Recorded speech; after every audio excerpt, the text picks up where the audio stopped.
Experienced healthcare workers warn you to not become attached to patients. Unfortunately, that is inevitable. As a healthcare worker, you see people at their worst, and if you're lucky, their best. To get through the days, we often have to block out the fragility, tragedy, and heartache, and try and focus on the good that's in front of us. For me, the good was a patient that I grew to become very close with, Miss G. Miss G was the light at the end of the long tunnel. She was the one to make me smile when I thought it wasn't possible, to make me laugh on some of my worst days. I would always save Miss G for last in my rounds, just because of how much we talked. We would conversate about family, everyday happenings, and even just a funny moment. Every time we talked, it made my 12-hour shifts fly right by. Unfortunately, I never knew how much I was taking these times for granted. On this specific day, I had a heavy feeling in my chest, and something wasn't sitting right with me. I decided to check on Miss G first. When I walked into the room, it was very unusual. She was laying there with labored breathing, and she was not as alert and oriented as normal. I immediately told the charge nurse, and before I could blink, she was being sent out to the hospital. When I got word she was being sent to the hospital, I started packing some of her belongings. Her charger, toothbrush, hairbrush, the pink and orange plaid blanket that she slept with every night, the giraffe stuffed animal, and a picture of her and her family at her granddaughter's graduation.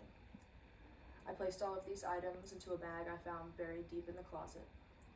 As she was getting her vitals done before heading out, I sat the go bag on top of her lap, held her hand, and looked into her eyes. I said, "Love, we will see each other again.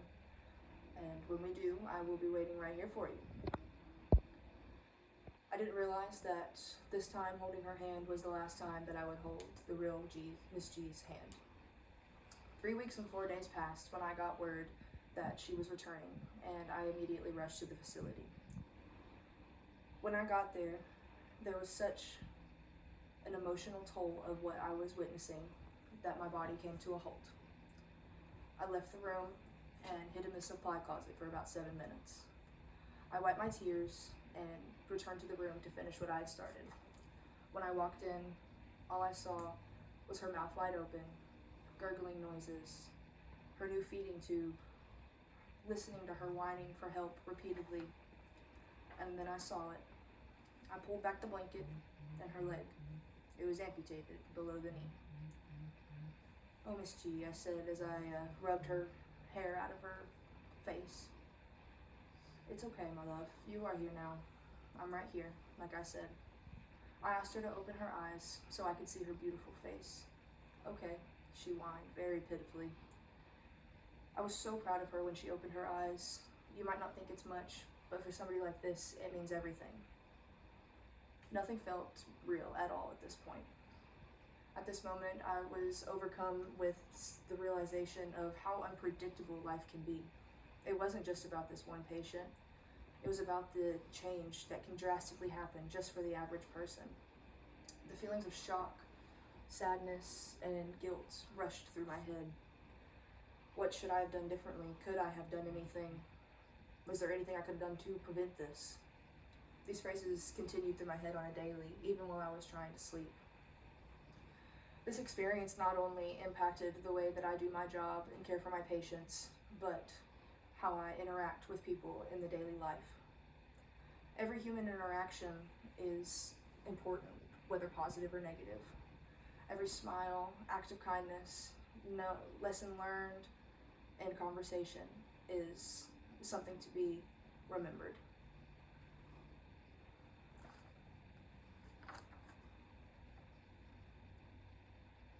You never know when it truly is the last time you will have that moment. See that person, hear that voice,